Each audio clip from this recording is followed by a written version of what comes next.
अस्सलाम वालेकुम नाजरीन, मैं मोहम्मद असलम हुसैन सियासत की खबरों में आप सबका इस्तकबाल करता हूँ। भारतीय जनता पार्टी ने दिल्ली के वज़ीर आला अरविंद केजरीवाल पर दबाव डालने के लिए अपनी तहरीक को तेज करने का फैसला किया है, जिन पर इल्जाम है कि वो शराब घोटाले के मास्टरमाइंड है और इन्हें इस्तीफा दे देना चाहिए। बीजेपी का ख्याल है कि केजरीवाल को अखलाकियत की बुनियाद पर इस्तीफा दे देना चाहिए और अगर वो ऐसा नहीं करते हैं तो बीजेपी इन्हें इस्तीफा देने पर मजबूर कर देगी। दिल्ली असेंबली में अपोजिशन लीडर रामवीर सिंह भदौरी और दिल्ली बीजेपी के जनरल सेक्रेटरी कुलजीत चाहल ने एक प्रेस कॉन्फ्रेंस में पार्टी की हिकमत अमली का इंकशाफ किया। इनका कहना था कि ईडी को दिल्ली हुकूमत के ओहदेदारों ने बताया है कि केजरीवाल ने इन्हें शराब पॉलिसी को लागू करने की हिदायत दी थी, जिसके बाद इन्हें वज़ीर आला के तौर पर जारी रहने का कोई हक नहीं है।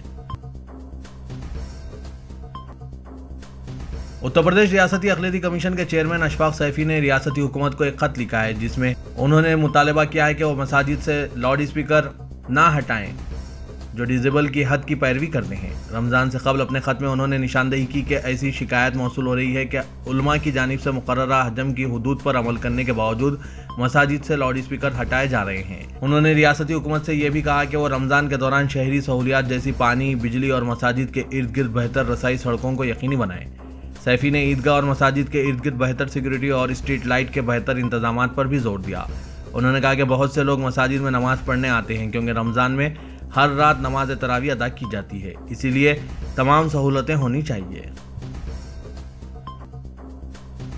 उत्तर प्रदेश में मोटरसाइकिल चोरों के एक गिरोह के एक रुकन ने उत्तर प्रदेश के मुजफ्फरनगर के मंसूरपुर पुलिस स्टेशन में हथियार डाल दिए। इसके हाथ में एक प्ले कार्ड भी था। मुलजिम की शिनाख्त अंकुर के तौर पर की गई है। प्ले कार्ड पर लिखा था, मुझे माफ़ कर दो योगी जी, मुझसे गलती हो गई है। स्टेशन हाउस ऑफिसर रजत त्यागी ने कहा, मुलजिम गांव के सरबरा और अपने खानदान के अफराद के साथ इनकाउंटर से थाने पहुंचा। इसने माफ़ी भी मांगी और अहद किया कि वो आइंदा कभी भी कोई जुर्म नहीं करेगा। हिरासत में लेकर इसे जेल भेज दिया गया। ये पुलिस और इसके गैंग के दरमियान तसादुम के एक दिन बाद हुआ है। बीजेपी अक़लियती मोर्चे ने 2024 के पार्लियामेंट इंतखाबात के सिलसिले में मुसलमानों तक रसाई हासिल करने के लिए एक साला प्रोग्राम शुरू किया, जिसका नाम सूफी संवाद रखा गया है। इस मंसूबे के तहत उत्तर प्रदेश, बिहार, मगरबी बंगाल, केरला और तेलंगाना के गालिब मुस्लिम आबादी वाले अजला पर खुसूसी तवज्जो दी जा रही है। सूफीज़म से ताल्लुक़ रखने वाले 150 अफराद की एक टीम तश्कील दी गई है जो ये मुहिम चलाएगी। इस मुहिम का अख्तिताम एक बड़े जलसे से होगा, जिससे वज़ीर आज़म नरेंद्र मोदी खिताब करेंगे। पार्टी के अक़लियती मोर्चे के सदर जमाल सिद्दीकी ने यह बात बताई। सुप्रीम कोर्ट ने कहा है कि गवर्नर को अपने इख्तियारात का इस्तेमाल एहतियात से करना चाहिए और इन्हें इस बात से वाकिफ होना चाहिए कि एतमाद के वोट के लिए ऐवान की तलबी से हुकूमत गिर सकती है। अदालत ने शिवसेना में बगावत से मुतालिक मामले की समाअत करते हुए ये रिमार्क्स किए। अदालत ने कहा कि हुक्मरान जमात में इख्तलाफात की बुनियाद पर एतमाद का वोट तलब करने से एक मुंतखब हुकूमत गिर सकती है। सुप्रीम कोर्ट ने गुज़िश्ता साल उद्धव ठाकरे की ज़ेर-ए-क़यादत हुकूमत के जवाल का बाज़ बने एतमाद के वोट में गवर्नर भगत सिंह कोश्यारी के रोल के बारे में सख्त रिमार्क्स किए। Chief justice of India D.Y.. Chandrachud की ज़ेर-ए-क़यादत 5 जजों की दस्तूरी बेंच ने कहा कि गवर्नर को ऐसे हुदूद में दाखिल नहीं होने चाहिए जिसके नतीजे में एक हुकूमत गिर सकती है। उन्होंने कहा कि अगर ऐसा होता रहा तो कुछ लोग हुक्मरान जमात को धोखा देंगे और मुंतखब हुकूमत को गिरा देंगे। ये जमहूरियत का अफसोसनाक नज़ारा है। महाराष्ट्र में उद्धव ठाकरे की ज़ेर-ए-क़यादत शिवसेना, एनसीपी और कांग्रेस हुकूमत एकनाथ शिंदे की बगावत के नतीजे में जवाल से दो चार हो गई थी और शिंदे ने बीजेपी के साथ मिलकर नई हुकूमत तश्कील दी थी। कोश्यारी ने अक्सरियत साबित करने के लिए ऐवान को तलब किया था, लेकिन उद्धव ठाकरे ने शिकस्त का अंदाजा करते हुए इस्तीफा दे दिया था। हिंदुस्तान ने आइंदा माह शांघाई ताउन तंजीम के इजलास के लिए पाकिस्तान के वज़ीर दिफा ख्वाजा आसिफ और दूसरे रुकन मुल्कों के हम मनसबों को मदऊ किया है। मुतालिका अफराद ने यह बात बताई। हिंदुस्तान ने 8 मुल्की तंजीम SCO के मौजूदा सदर की हैसियत से 28 अप्रैल को होने वाले इजलास में शिरकत के लिए आसिफ को मदऊ किया है। मई में होने वाले वज़ीर ख़ारजा इजलास के लिए भी वज़ीर ख़ारजा पाकिस्तान बिलावल भुट्टो ज़रदारी को मदऊ किया गया है। हिंदुस्तान पाकिस्तानी वज़ीर आज़म शहबाज शरीफ, चीनी सदर शी जिनपिंग और रूसी सदर पुतिन को भी इस साल के अवाखिर में सालाना SCO समिट के लिए अलहदा दावतनामे रवाना करेगा। मरकजी वजीर स्मृति ईरानी ने कहा है कि हिंदुस्तान की जमहूरियत खतरे में नहीं है, बल्कि अवाम ने बैरूनी ममालिक में राहुल गांधी के रवैये की वजह से कांग्रेस पार्टी को सियासी सफाई के करीब ला दिया है। बीजेपी ने बरतानिया में राहुल गांधी के हालिया रिमार्क्स के लिए अपोजिशन लीडर के खिलाफ अपनी मुहिम तेज कर दी है। स्मृति ईरानी ने कहा कि वज़ीर आज़म नरेंद्र मोदी के खिलाफ राहुल गांधी का बख्स हिंदुस्तान से बख्स की शक्ल इख्तियार कर गया है। उन्होंने मुतालबा किया कि वायनाड के रुकन पार्लियामेंट बरतानिया में अपने हालिया रिमार्क्स के लिए पार्लियामेंट से माफी मांगे। राहुल गांधी ने इल्जाम लगाया था कि हिंदुस्तानी जमहूरियत पर हमले हो रहे हैं और मुल्क के इदारों पर मुकम्मल यलगार हो रही है। एक आलिम दीन को जिन्होंने हिंदुत्व तंजीमों पर इम्तना के मुतालबे के लिए अपने हामियों से दिल्ली चलो मार्च के लिए कहा था, घर पर नजरबंद कर दिया गया। एक सीनियर ओहदेदार ने यह बात बताई। इत्तेहाद मिल्लत कौंसिल के सरबराह मौलाना तौकीर रजा खान बरेलवी और इनके 3 हामियों को गुज़िश्ता रात घर पर नजरबंद कर दिया गया।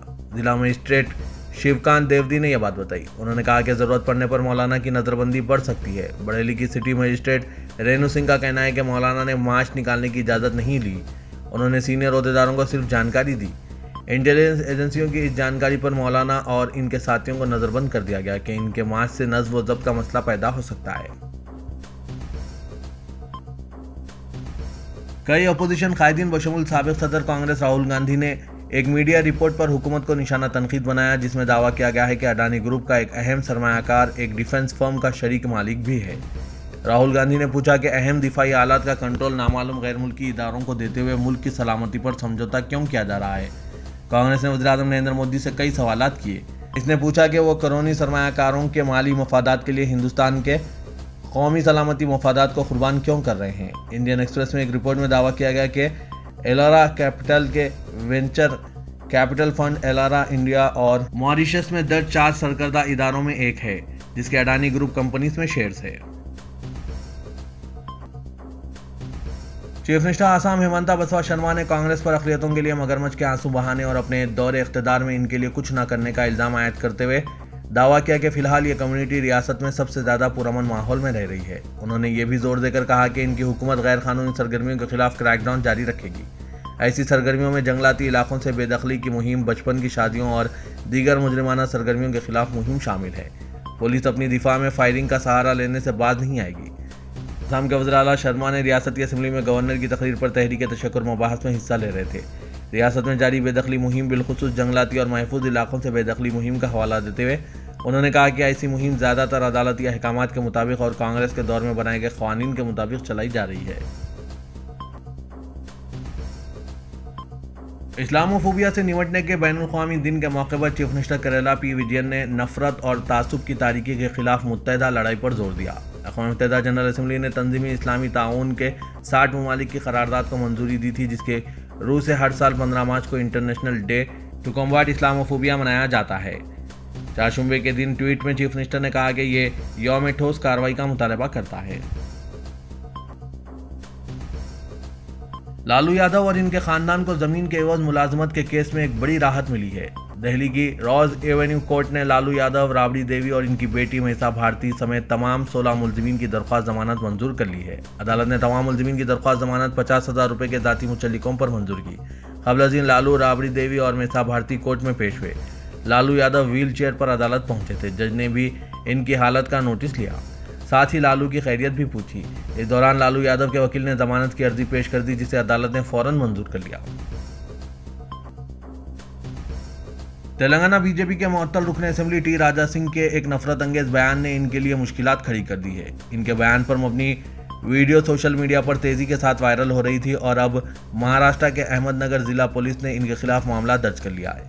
उन्होंने अपनी इस तकरीर में मुसलमानों से मुतालिक मुतनाज़ा बयान दिया था, जिस पर बहुत हंगामा बरपा हो रहा है। मीडिया रिपोर्ट्स के मुताबिक श्री रामपुर पुलिस स्टेशन के अफसरान ने कहा कि टी राजा सिंह को 10 मार्च को शिव जयंती छत्रपति शिवाजी महाराज की जयंती की शक्ल में मनाए जाने वाले एक प्रोग्राम में मदऊ किया गया था। यहाँ उन्होंने अपनी तकरीर के दौरान मुस्लिम तबके के तय काबिल एतराज़ तबसरा किया।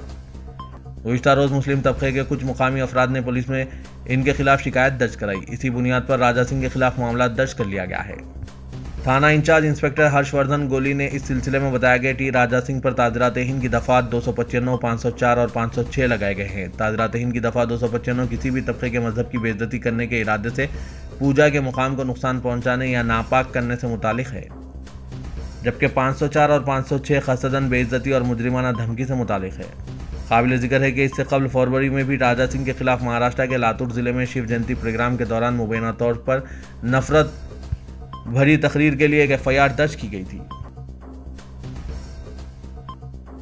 न्यूजीलैंड में आज जुमेरात को जलजले के झटके महसूस किए गए। रेक्टर स्केल पर जलजले के झटकों की शिद्दत 7.0 थी। बताया जा रहा है कि जलजला न्यूजीलैंड के जजीरे को माइडिक में आया। अमेरिकी जियोलॉजिकल सर्वे के मुताबिक जल्जले की शिद्दत 7.1 थी। जल्जले का मरकज जमीन से 10 किलोमीटर अंदर था। जल्जले के बाद सुनामी का अलर्ट जारी कर दिया गया है। दहली शराब स्कैम की तहकीकात में एक नया मोड़ आया है। बीआरएस की रुकन कानून साज कौंसिल के कविता को राहत देने से सुप्रीम कोर्ट ने इनकार कर दिया, जिसके बाद आज 16 मार्च को इन्फोर्समेंट डायरेक्टरेट के सामने हाजिर होना कविता के लिए लाजमी हो गया। दूसरी जानिब ईडी के ओहदेदार दहली शराब स्कैम में मनी लॉन्ड्रिंग के केस में कविता के साबिक ऑडिटर जी बच्ची बाबू और शराब के कारोबारी अरुण रामचंद्र पिल्लई से पूछताछ जारी रखे हुए हैं। इनके दिए गए बयान की बुनियाद पर 16 मार्च को कविता से पूछताछ करने का इम्कान है। ईडी के सामने हाजिर होने के लिए कविता एक दिन कबल दिल्ली में पहुंच चुकी है। सुप्रीम कोर्ट में एक दरख्वास्त दाखिल करते हुए उन्होंने दरियाफ्त किया कि क्या ईडी एक खातून को पूछताछ के लिए अपने ऑफिस तलब कर सकती है। कविता के वकील ने सुप्रीम कोर्ट के चीफ जस्टिस कविता के खातून को पूछताछ के लिए तलब करना कानून की खिलाफ वर्जी है, लिहाजा उन्होंने ईडी की नोटिस पर हुक्म इल्तवा की अपील की, जिस पर सुप्रीम कोर्ट ने राय देने से इनकार कर दिया था। सुप्रीम कोर्ट ने इस केस की आइंदा समाअत 24 मार्च तक मुलतवी कर दी।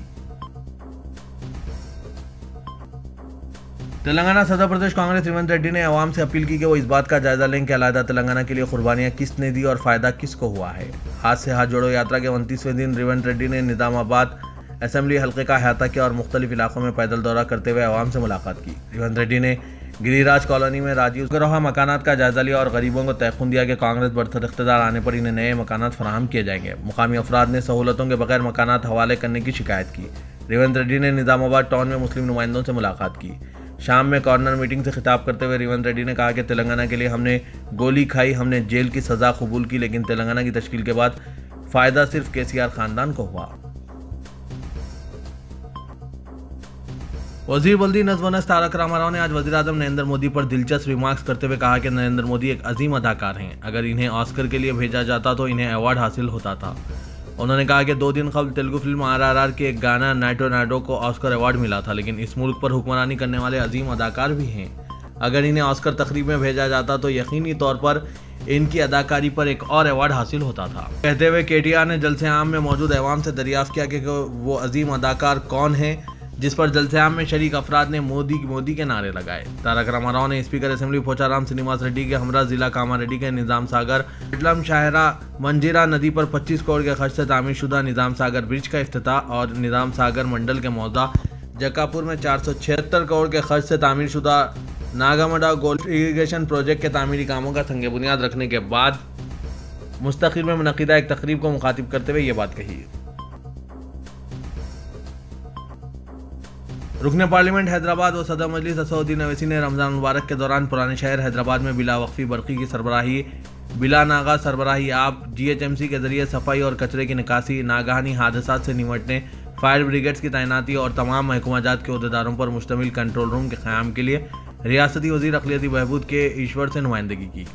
असदुद्दीन अवैसी ने इस सिलसिले में वज़ीर को बताया कि हर साल मजलिस की जानिब से नुमाइंदगी पर पुराने शहर में तमाम महकमाजात पर मुश्तमिल एक कंट्रोल रूम का क़याम अमल में लाया जाता है, जो इमरजेंसी में काम आने के लिए बनाया जाता है। सरदार महल में साल दर साल ये कंट्रोल रूम कायम किया जाता है। 23 मार्च से मुमकिन है कि रमज़ान मुबारक का आगाज़ होगा, इसलिए फौरी तौर पर कंट्रोल रूम कायम किया जाए। तेलंगाना की हुकूमत जमात BRS की रुकन कानून साज कौंसिल व भारत जागृति तंजीम की सदर के कविता ने इल्ज़ाम लगाया है कि मरकज़ की BJP हुकूमत नाकाम हो चुकी है। ये कहते हुए कि ख़वातीन रिजर्वेशन बिल को मंजूर किया जाए, उन्होंने वाज़ेह किया कि वह ख़वातीन रिजर्वेशन बिल की मंजूरी तक जद्दोजहद जारी रखेंगी। दिल्ली में मीडिया से बात करते हुए उन्होंने कहा कि आइन में ख़वातीन को मसावी हुकूक दिए गए हैं, लेकिन इन पर अमल नहीं हो रहा है। हम ख़वातीन को रिजर्वेशन के लिए भारत जागृति जद्दोजहद कर रहे हैं ताकि ख़वातीन को बराबरी का मौका मिले।